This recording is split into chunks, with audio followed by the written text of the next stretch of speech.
welcome for joining us. We're really excited to have you here. I want to let everyone know that Renee is now in her second week of fun employment, as we like to call it. So we just want to welcome you to that life stage. We know a lot about it. I'm retired.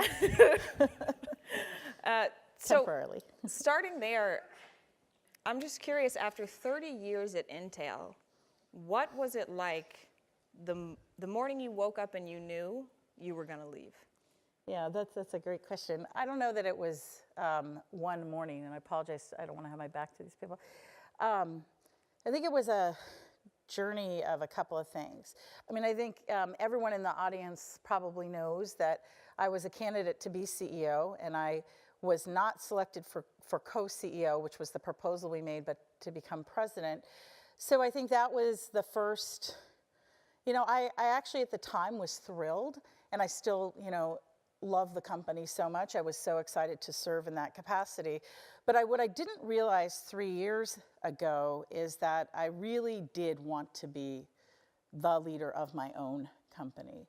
And that became more clear to me through the journey of the 2.5 years up until the point I decided to resign, that I really wanted to be in charge. And it turns out, you kind of get to this point in your career where it's like, and being in charge isn't so much about being the boss, it's more about setting the strategy and creating the leadership environment that you want, and making the decisions around how you're going to handle things that are more difficult in a certain way. And so I think it was kind of in the background, but there were a series of events that occurred where I would have made different decisions. And I realized at that point that it was time for me to go, because I had a different point of view about what was possible for the company and the path that I would take to get there. And, I think everybody knows I worked for Andy forever and that he's still my mentor. And he would say, if you ever get to the point where you no longer agree with the strategy, what are you doing? So I said, what am I doing? And then I quit. and everyone says to me, that was either the bravest thing that anyone's ever done or the stupidest. We're still going to figure that part out. I know, you know what? I did my exit interview last Monday morning. And the head of human resources, who's worked for me for, 18 years, had to do the exit. And I told him in advance, 6 months ago, I said, Matt, you're going to need to get ready for this. It's going to be very emotional for you. He's like, well, we're going to talk about you. I said, no, we're not, because I'm pretty sure I'm going to be okay in that meeting. It's going to be you. And it went exactly the way I thought. They all came in, and they were all upset, and are you still going to take our phone calls? And I'm like, geez, okay, really? I got to go because I'm retired now. You're not paying me. But yeah, it was hard. It's still hard, right? I love Intel. And I think Intel has incredible possibilities, but I would take a different journey.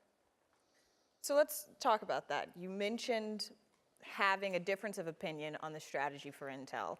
Right. In case the audience doesn't know, a few instances in your career this came up prior. So you had the early idea of Intel housing outsourced servers for small businesses before Amazon and others were doing that. The bust of 2001 sort of led them to move away from that strategy. Later on, you tried to guide Intel towards to be an early adopter of a mobile strategy. That, again, was this initiative that was not successful.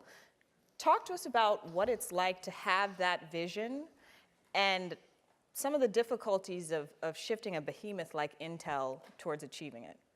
Yeah, I think they're kind of two different situations. The first one was a kind of an acknowledgement about how people would want to consume technology over the horizon. And as Andy says to me, well, you were absolutely 100% directionally correct, just a decade too soon, which is the same as being wrong. So that was his polite way of saying you blew it. Although he, by the way, was the one who, he and Craig gave us way too much money for that endeavor. But so that was a different situation. That was a situation of making what I would call managerial or more junior managerial mistakes. It was my first senior management job. I wrote a business plan that asked for a lot of money $100 million is a lot of money. They gave me $350 million, okay? So when somebody gives you way more money than you asked for, what's the first thing that you say?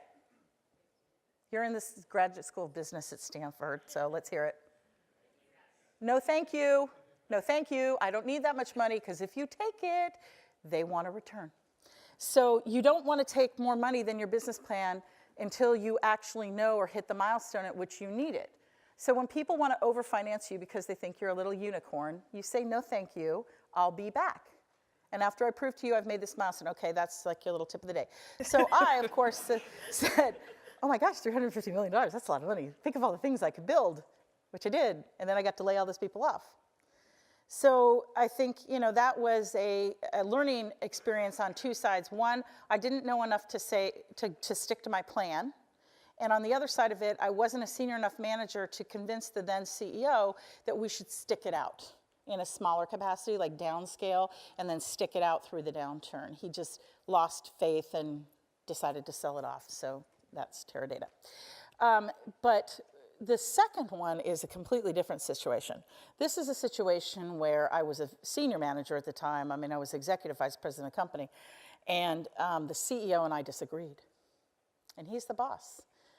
And I think that I did the right thing for our shareholders. And I think it was the right strategy for the company. And I think we'd be a very different company if we had been able to pull it off. And Brian and I tried, but it was, 4 years or maybe 5, Robert, right? Robert's written a case about it later. There's a case about this. And we'd lost too much momentum. ARM had 2 billion units in the field and was shipping almost 2 billion a year now, new. And at a certain point in my industry, in any industry, when you have a platform, once you get, a network effect going, it's just too late. And I think that was the case. But that was a case where you had to decide what you believed, and you had to stand up for yourself at risk of political risk. And I think that's very dangerous. And I think you have to know what's at play. And so I, of course, did what I always do. I went and talked to people who've advised me through my career. You need mentors. Like, this mentor thing is real. You really do need mentors. And I remember that Andy said to me, this is one of those situations where if it doesn't go well, you might have to leave. And I said, yeah. And he said, but, you should do what you believe if you think you're really right. Like, yeah, that's not helpful. Okay, now what? But, I knew mobile was right, and I believed it. I was on the board of Vodafone. I could see the data. I understood Paul's position. We had a franchise that generates cash that people dream about, and you don't want to disrupt that. And pricing, coming in below that is a huge, compression to your pricing. But it's also was consistent with the philosophy of the company, which was to always be a first mover in embracing that which is going to disrupt you, right? So it was a typical Christensen situation, seemed pretty strategically straightforward, and we couldn't execute it. And then why couldn't we execute it? Why? Because people do what they think the CEO wants, even if they know it's wrong. That's what I learned. And that's a very dangerous phenomena, but people want to please, and a lot of large companies, although I see it in startups too, are very hierarchical. And so they're like, hey, this is what the boss wants. And we hear you, Renee, and we know you're right. And we want to do that. And we would do it, and we would start, but our hearts weren't in it. And then when we had a resource allocate, it all comes down to money, right? Or resources, people, money.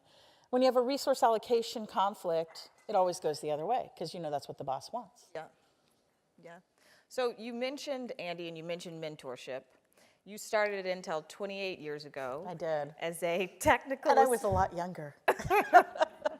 As a technical assistant to Andy Grove, who is sort of a Silicon Valley great. That wasn't my first job, but it was right at the, kind of the 7-year mark of my career. Okay. Yeah. And so he was famous for his confrontational nature. He liked to call it constructive confrontation. What did you learn while you were working so closely with him, and how did that inform how you decided to manage when you got to the president role and throughout the rest of your career at Intel? Well, I think, Andy had a couple of pieces of advice that he didn't always follow, but that were actually very, very important. I mean, we don't always all aren't self-consistent, but one of them was to watch what people do, not what they say. And he used to say, we'd be negotiating a partnership, or an employee would be giving a presentation, and he'd say, yeah, you hear what they're saying, but what are they really doing? Because whatever people are really doing, that's actually their strategy, right? Not what they're saying. So I have used that technique. Probably almost every day, right? I read what people are going to say to me, and then I kind of figure out what have they actually been doing? What's their real action? Yeah. If they're consistent, then you have one point of view, and if they're not, you don't. The other one is clarity imperative. I think this is really important. Andy used to be ruthless, and one of my first, I love this story.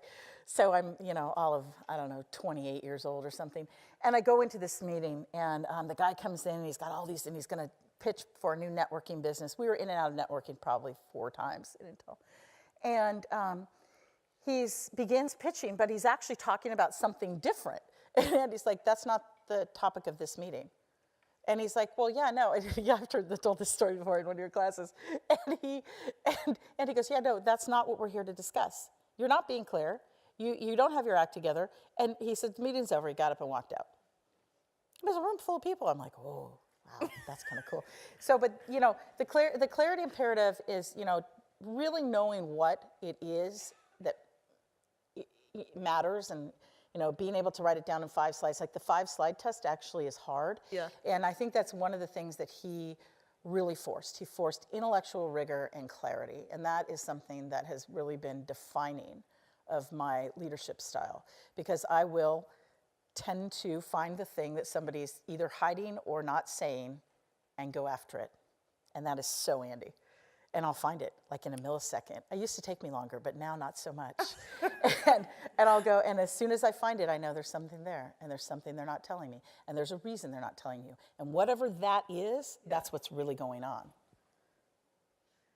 Very interesting. I hope you guys are writing this down. It just happened. I just told you the story in the green room. I just joined the board of Citi, and the CFO came in, and he was talking about all these things, and I'm like, wait. And he skipped over something. That in the normal course of managing corporate finance of a company of scale, Citi's about the same size as Intel, you would ask the following basic things. And so, of course, I just asked the question. He glossed over. I made him go back twice, and I knew there was something there. So, okay, in terms of talking about getting on boards and thinking about how you analyze what's there versus maybe what's being unsaid, you have said that you want to take on a CEO role somewhere. What's your process for deciding what exactly you're looking for? That is a great question. So my process isn't very good. My mentor explained to me that I really, really sucked at this. I made a list of the things I didn't want to do because I decided that I could do so many things, and I was interested in so many things. I really love my work at Vodafone, for example, and that's completely different than running a semiconductor company. And I find Citi very challenging, and fintech, and what's going to happen. I'm really interested in that. So then I said, okay, but what are the things that really I don't want to ever do again? So at the top of my list has, right now it has 3, maybe 4 things on it. First, no bad boards. Because at the end of the day, when you're CEO, it's all about the board. If you have a dysfunctional board, and a board that you don't, that isn't supportive, or that has their own internal dynamic in politics, life's too short for that. No bad boards, no bad bosses. Well, I actually don't really want a boss ever again, but that's another topic. I want to do something that matters. Because there's lots of stuff that you can do. There's lots of work in the world, but at this point for me, I want to do something that really contributes and changes, that matters. There are some big changes in front of us that I think, I could go work on. I have considered starting my own company. I'm a scale operator. That's what I am. I know that. I've voluntarily advised startups and venture-backed, and I can give them advice, but I'm definitely a scale operator. So I've thought a lot about starting my own, but that's 24/7, 365, which I've done for 28 years. So I decided not to make any of those decisions and to take a short break. which has been 1 week long. And so far, what do you think? I think I should get a job. That's what I think.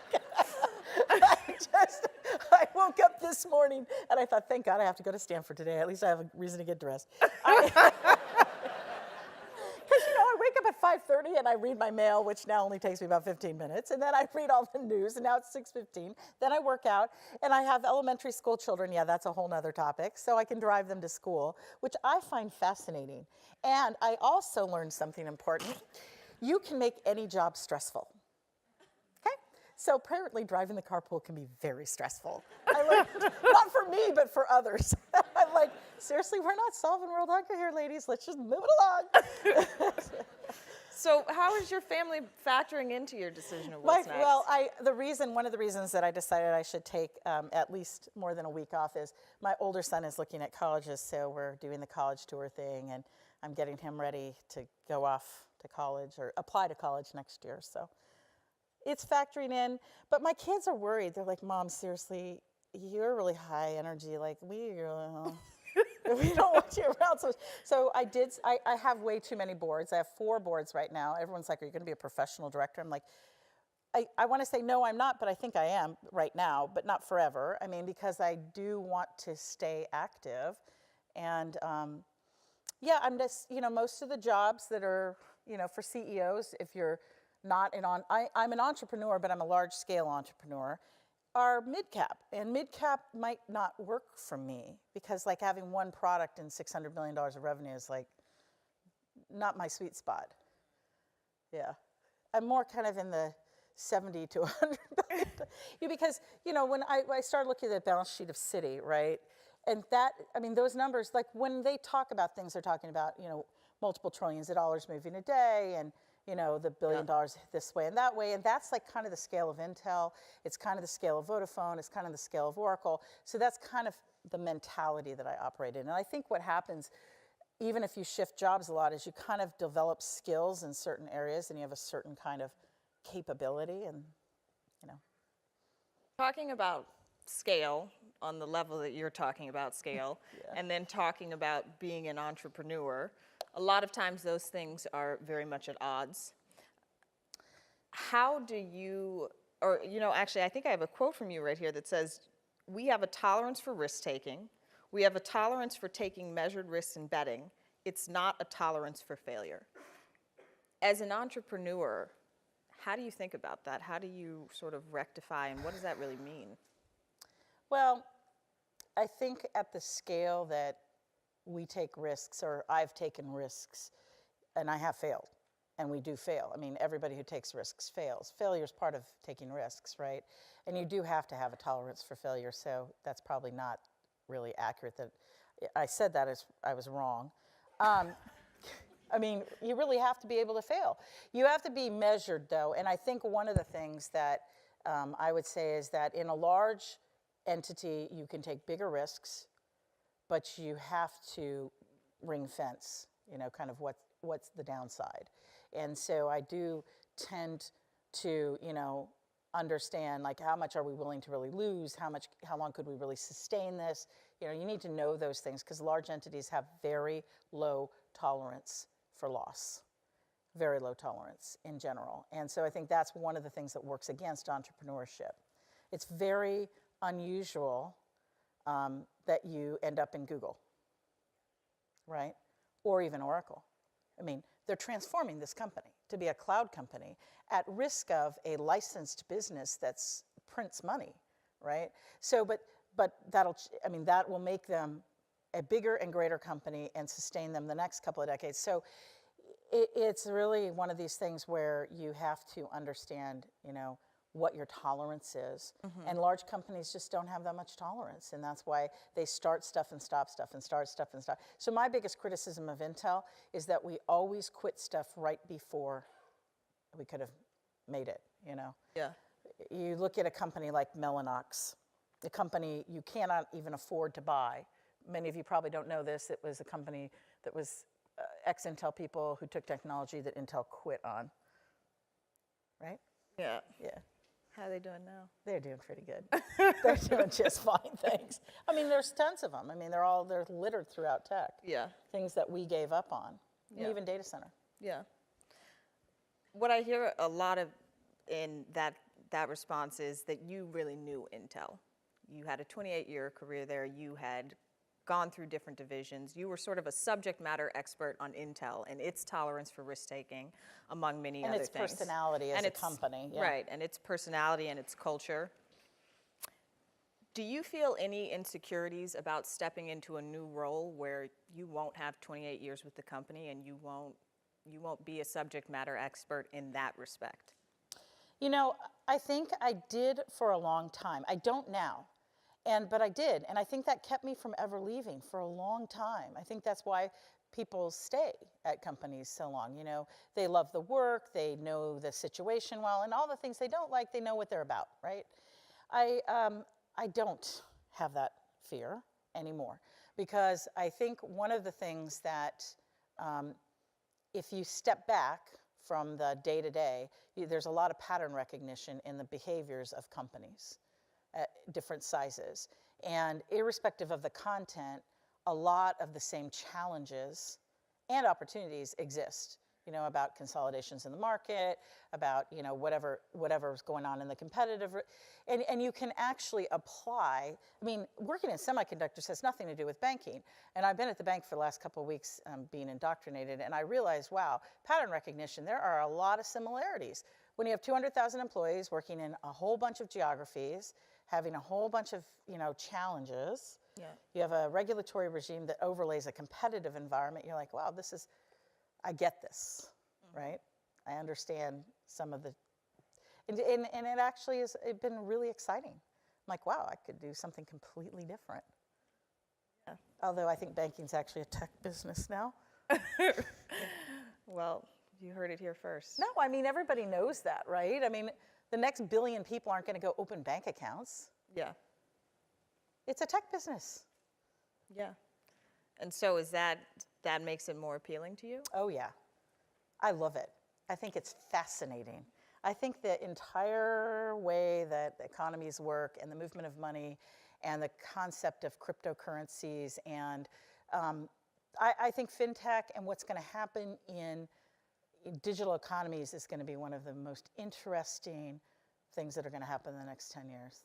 And that everything we've been doing, one of the things that I realized, you know, I've been realizing as I've been on this journey to, you know, what comes next is that everything I've been working on for the last 30 years is actually infrastructure. Like everyone had to have computers to be able to do any of this other stuff. We had to actually be able to build computers at a cost that allowed them to be pervasive. And that all of this, I mean, I cannot begin to tell you, unless you work in semiconductors, how complicated it is to build semiconductors. It is so complex. I mean, it's mind-blowingly complex, okay, and dangerous. And we build these huge chemical buildings, and they cost us $7 billion, and then we make these things that are so small no one can even see them, and they want to pay us like 20 bucks for them. That kind of sucks. And at the end of the day, I mean, it really does. It's a hard business. It is building the framework for everything that's built on top of it. And everything that's built on top of it now, computing is so powerful and so pervasive, and mobile is so amazing. You can do you do not need to go in a bank anymore. And I think security and identity, the identity thing, I'm just super excited about that. There's so much green space of what's going to happen in identity management.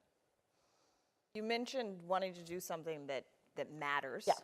One of our application questions that we all have to answer when we come here is what matters most to us and why. What matters to you? What falls into the category of something that matters? What matters to me is making the world a safer place. So the things that I find myself working on, my free jobs, my volunteer jobs, are for the government and in cyber. Yeah. And I think and even at Citigroup, I started working on their anti-money laundering and their cyber team. You know, I think the ability to know what's safe and good is going to become even more and more important to people. You know, in a world that's less physical, right? And I think that's a very important frontier, because we have not made a lot of, not fundamental breakthroughs. We're really good in detection and repair. We're not really good in prevent. And we're not really, really good in identity management. So known good. Yeah. Right?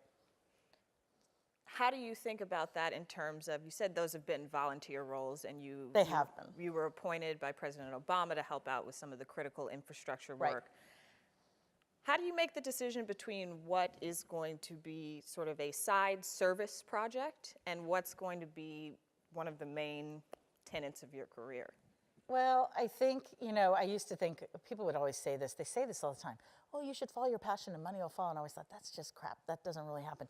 But it turns out it might be right. I mean, maybe I was wrong about that. Because I keep drifting towards those same kind of projects.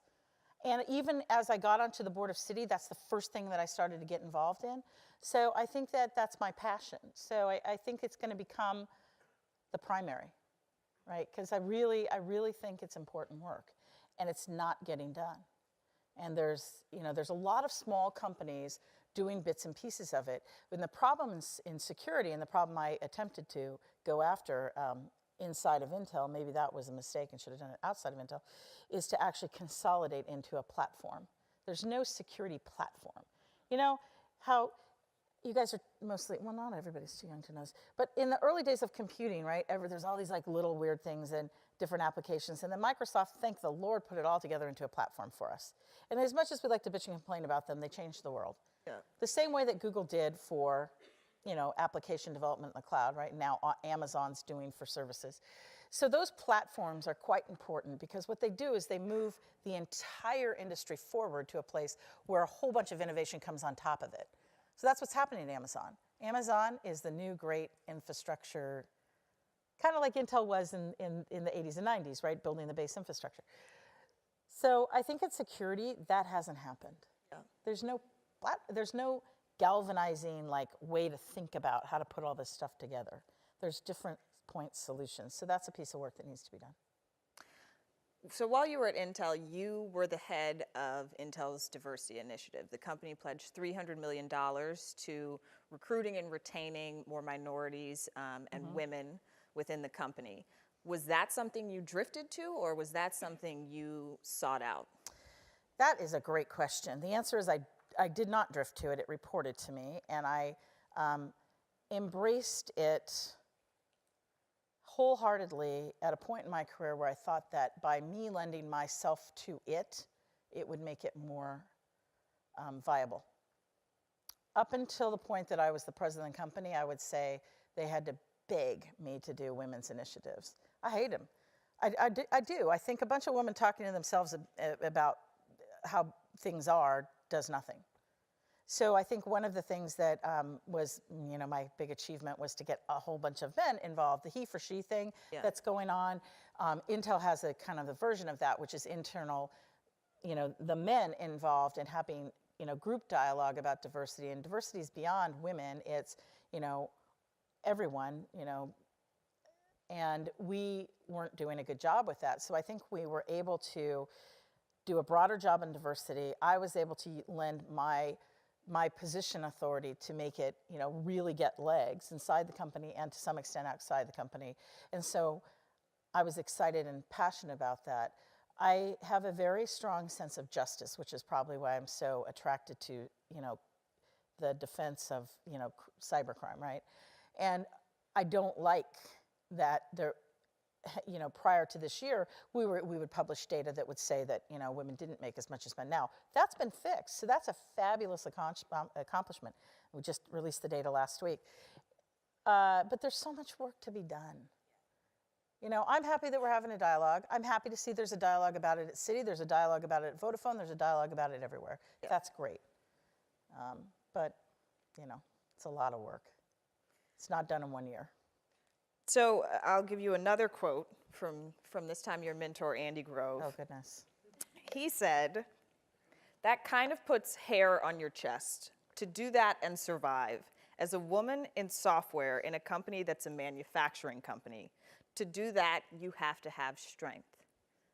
As a woman at Intel, what was it that put hair on your chest? Oh. I'm trying to decide where to go with that. So many things.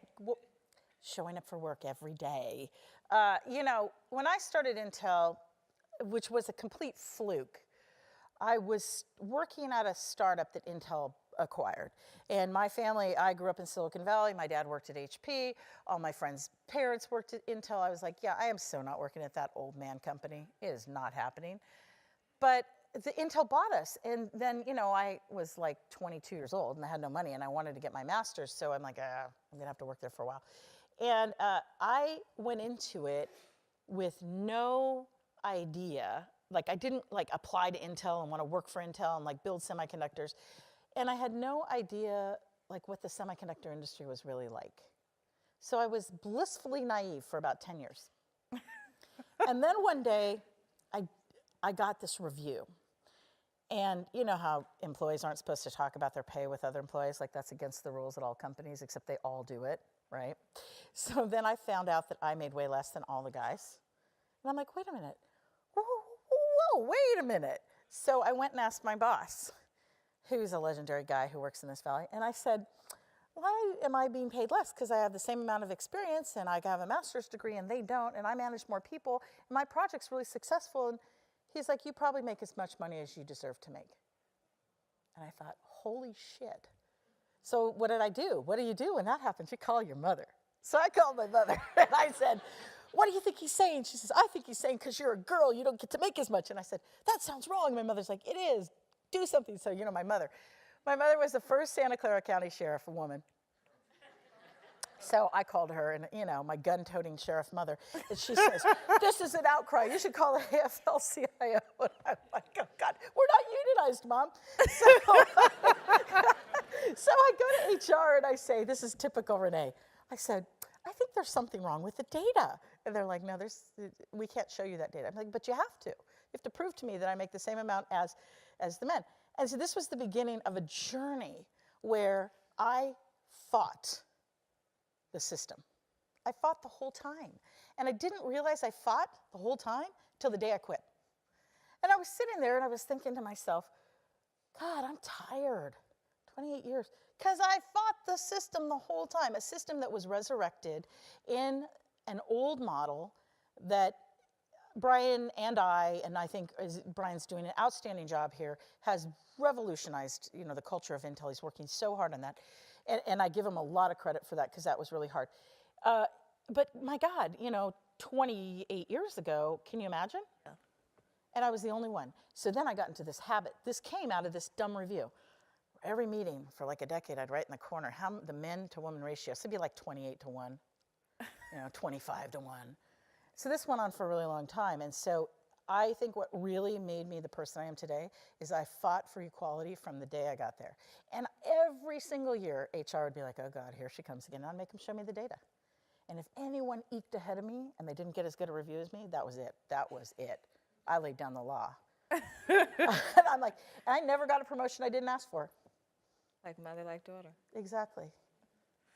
Well, so you mentioned Brian in that comment, and you guys were touted when you came on to be you as president, he as CEO, yep. Management team as having yep. complementary skill sets. Yep. But that was a first for Intel, the dual team. Can you talk? Well, it was the first to appoint the dual team together, but it wasn't the first dual team. Right.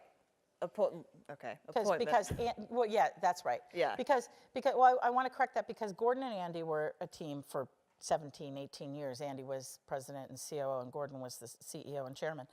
And then Andy and Craig were in the same. Paul did not have a partner for 8 years, so it was an 8-year gap. And then they appointed both of us at the same time, which was. So how'd the board come to that decision, and what are some of the advantages and disadvantages of the co-leadership team? Well, I'm a fan of co-leadership. I still am, and even though I decided I wanted to go lead on my own, I'm a fan of co-leadership, and I would have a co-leader. I think it works really well at Oracle. It's working very well there. These jobs are too big for one person. When you have 200,000+ people, I mean, Citi has a co-leadership. They have a CEO and they have a president. You just need someone to be doing some of the other stuff, right? I mean, these are just big jobs. So I'm a fan of that. I think that when you have complementary skills, that's fabulous. Brian and I do.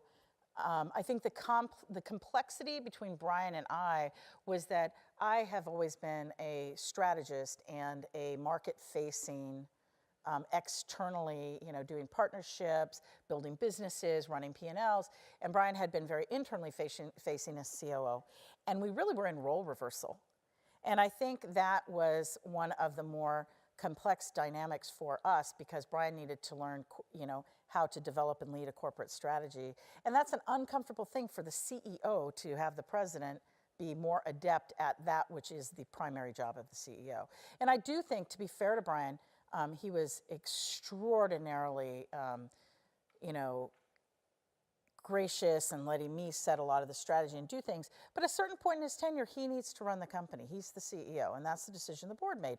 And that was the point at which I said, look, this is your job, Brian. You're the one who's going to, die or live on the decisions. If you want to go this direction, go, but I don't agree. But you get to decide. You're CEO, so I shouldn't work here anymore. And as painful as that conversation was, it was the right one. And I think very adult, right? Because he needed to set the strategy. It was time for him to do that.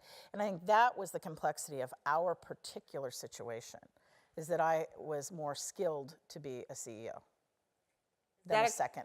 Is that a conversation you wish you had had earlier in your partnership? No, I actually think it went exactly as it should have gone, because I think at the point we were at, if Intel had been led by an external person for the first time in the history of the company, it probably would have been certain death.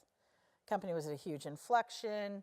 There was a lot of unrest about what direction to do, we had to do a lot of changes that aren't really apparent to you guys, but we had to do a lot of cultural changes around comp and benefits and just a lot of stuff that hadn't been dealt with for a while. So I think the right thing for the company was stability. I think the right thing for the company was continuity. And Brian's brought a lot of change, and he's on his path, with what he wants to do with IoT, and I think that's fabulous. So I think we have time now for questions. We'll start with one question from Twitter, and then we'll head out to the audience. So please be sure to raise your hands if you have a question, and they'll find you up and down the aisles.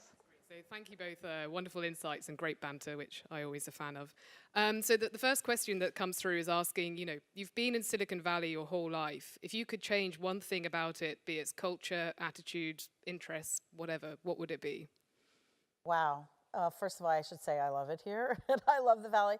There's not a lot I would change, except I would like it to be a little bit, I'd like the diversity discussion to be more serious, in the sense that we got more traction. It's one thing for big public companies to do work on diversity, but the predominance of the employment around this valley is not big, huge companies anymore. It's mid-caps and entrepreneurial. People like to move around a lot, and I still think the diversity issue plagues Silicon Valley. I cannot tell you how much time I spend advising or spending time with really wonderful companies, still largely led and financed by men. So. Hi there. Thanks so much for taking my question. You mentioned briefly that you've never received a promotion that you didn't ask for. Can you just elaborate on that a bit? Well, so this is fascinating, and turns out has been true. And I'm on a lot of compensation committees. So in addition to Intel, right? I see this over and over again. I am, as I admitted, not the kind of big women's person, but I'm going to sound like I am at these comments. But anyway, women tend to not apply for jobs unless they can hit every single criteria and think they're perfect at it. So what happens is in interviews, women will come in and they will tell us the 10% of the things that they are not good at, so therefore they're not good enough for the job.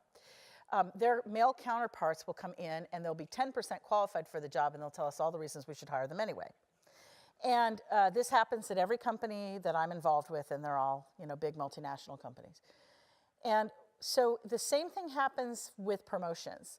I managed in a company of men. I managed men for 28 years, and some women, thankfully, but not that many. And they always asked for promotion, like every year at their review. And you're not going to get promoted every year, but every year I got asked for. And women never asked for promotion. Now I am an outlier. I just behaved like my peers.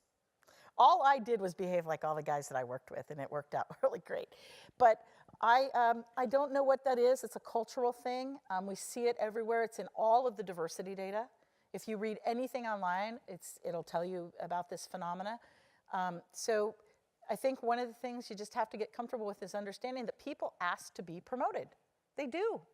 And in asking to be promoted, you get an idea about what their aspirations are, and you tell them what they need to do to be promoted. And then if they actually do it, you're better off as a leader in a company because you've gotten a whole bunch of output, and then you get to promote them.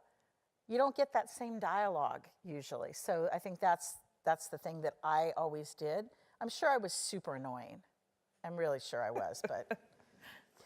Thank you, Renee, for taking my question. I would like to thank you because I worked for Software Solutions Group at Intel. Oh. Under your leadership, I Thank came you. in through the diversity that I just loved Intel, so thank you so much. My question is, how many more decades would the Moore's Law still be true? How fast do you think? Moore's Law is well alive and well, and as I no longer work at Intel, I'm not in a position to comment beyond that. But I will say that it is absolutely fine. That is the least of the worries, the things that Let everyone know what Moore's Law is. So Moore's Law is the ability to create more performance every couple of years, more in a smaller transistor package, and or in a denser lithography. So people talk about going from 28 nanometers to 10 nanometers or this or that, and it's very technical and exciting. But the fact is, what it's done is it's allowed us to sequence the human genome in a few days versus a year, and it's allowed us to find unique treatments for cancer at the Knight Cancer Institute in Oregon as a result of being able to build basically what 10 years ago would have been a room full of supercomputers on a single chip. And that's the benefit of Moore's Law, and it's what fuels the entire kind of digital economy, including self-driving cars, which require massive amounts of compute power. And some of the bigger breakthroughs, I mean, even in cyber and personal identity, I mean, there's a lot about algorithmic profiling. So a lot of that requires just tremendous amount of compute that we didn't have available to us, and Moore's Law has delivered that to us in the last decade and will continue. And that's why I say Intel has been a fundamental infrastructure company, right? Because what they're doing is building, kind of the blocks upon which Tesla will make, a self-driving car, or Google, or whomever. Hello, Renee. As a former Intel employee, work at LTD. Thanks for Look at coming all these here. Intel people.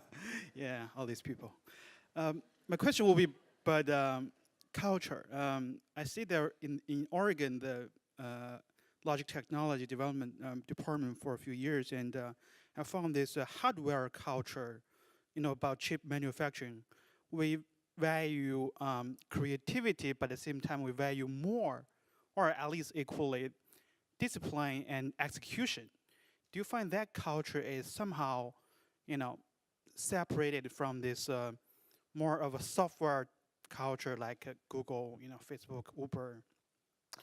We totally evaluate our individual creativity. Do you find that odds is part of Intel's current situation? I mean, your years of Yeah, I mean, experiencing so both. I don't think that any company that gets to the scale of Google doesn't value discipline and execution. I think at a certain point in the life cycle of any company, you get to the point where it doesn't matter what you're doing, discipline and execution is critical to the result. And so I think Intel is not unique. I mean, if you were building car batteries, you'd be in the same situation as semiconductors, right? Very similar technology. And that discipline and execution comes from health and safety. I find a very similar culture of discipline and execution over content excitement, about new innovation at, say, Vodafone. Because health and safety is, kind of overrules sometimes innovation. So you get excited about something, but it might inject some kind of risk into the health and safety. So when you build things that people die building, right, which, you know, when you are putting up a mobile tower, people fall off them, unfortunately, or they electrocute themselves. So when you're in that kind of a business, health and safety tends to put a process regime, or if you're in a highly regulated business like the bank, it puts a process regime over innovation. And I think that's a difficulty. And I think as a leader, you have to actually create a avenue for innovation. That's why you see so many big companies creating these innovation. And you kind of wonder, like, if innovation on the side doesn't really help. So it's complicated. You have to be able to have a process where the innovation occurs and you pull it back in, right? Because in these companies, you get to a certain point and you just have to have process. It's unfortunate, but it's part of scale. Hi, Question Renee. down here, too. Thanks for joining us. You spoke about the importance of having good mentors in your career. For many of us, we'll be going out into the real world again, and then hopefully I'll be with you. Yes. So I'd like to hear from you best practices on finding those good mentors and setting the stage such that they want to invest in you. I think a mentorship is a two-way street. So I think finding a great mentor isn't so much about finding the person, it's also, you know, what can you add to that person as well? And so for, you know, great mentor, I'll give you an example. One of the people that is in my little mentor circle is this wonderful guy who works at Google. But, you know, it's bidirectional mentorship, right? Like, he's like, I am like, LinkedIn, seriously, like I have a LinkedIn site. He's like, your LinkedIn sucks, I'm redoing it. So, I mean, so it's like bidirectional, right? I'm coaching him about, you know, from a career evolution perspective, and he's moving into management, he's never been a big manager, that kind of thing. So I think it has to be bidirectional. So you have to find someone that you not only can advise you, but that you can actually help them, either by bringing them forward in technology or your interests or whatever. When they're not bidirectional, they're a bummer, and it's really hard. Like, the person never wants to give time with you, and you'll find they're like busy always, and it's like a burden, right? Like, they want to say yes to you, but it's like, what are they getting out of it, kind of thing. So, and also, if you're an entrepreneur, a lot of people who may mentor you sometimes will invest with you, and then they get very involved in helping you be successful. So I'm going to take the last question. Oh, we're done. I love it. And it has to do with your MBA. Sheryl Sandberg recently put out an article saying that MBAs are not really needed in the tech industry. I promise we will not take offense, but do you agree? No. Okay, tell us why. Well, not because I have one, I mean, or that I love to go to the MBA program here, or that I begged Jesper to put a program together for Intel people, or that I think that education in general, and I think this undergraduate and graduate, teaches you not only frameworks, but tools to think, right? And I think the MBA gives you an opportunity for having had some experience in the world, right? And being out there to then come back and get frameworks. And I talk a lot about pattern recognition, because leadership is about pattern recognition. It's about seeing multiple patterns occurring, understanding what that competitive move might be, or recognizing that you've seen this before and what happened the last time. And only through, I think, you know, understanding the frameworks of competitive strategy, you know, economic, those kinds of things, you need to know that. And by the way, CEOs should be able to read a frickin' balance sheet and an income statement and know the difference. And if they can't, that's a problem. Really it is. And so, and there are those that the first time they ever have to deal with corporate finance is when they become the CEO. And you're like, really? Because now it's complicated, because the world is flat. And you have to deal with FX, and you have to deal with hedging, and you might be like, what are you talking about, Renee? I'm going to run like a $100 million company or a $10 million company. Yeah, good luck with that.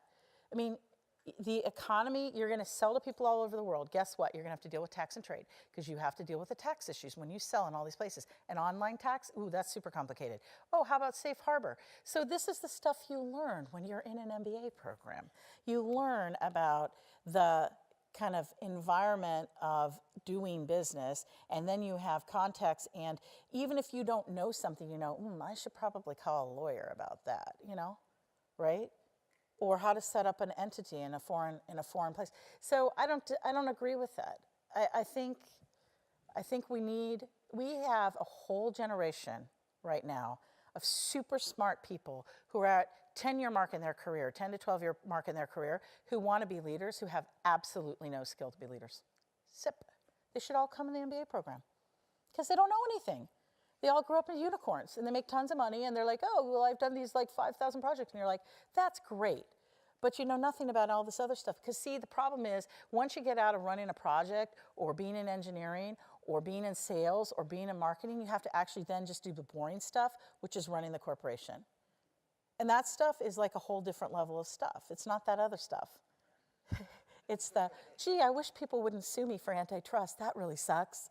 Well, it'd be good if you actually knew what antitrust law was, right? So, and I taught it just at another business school where some students didn't understand that some of the things they were proposing were against the law. I mean, so you kind of, and then you learn that, right? You're in a business school class and they say, that's great, except that there's an antitrust law against that, right? You can't combine with those people. So, Cheryl and I guess we'll have to disagree on that one. If everyone would join me in thanking Renee James. Thank you. Thanks. Thank you.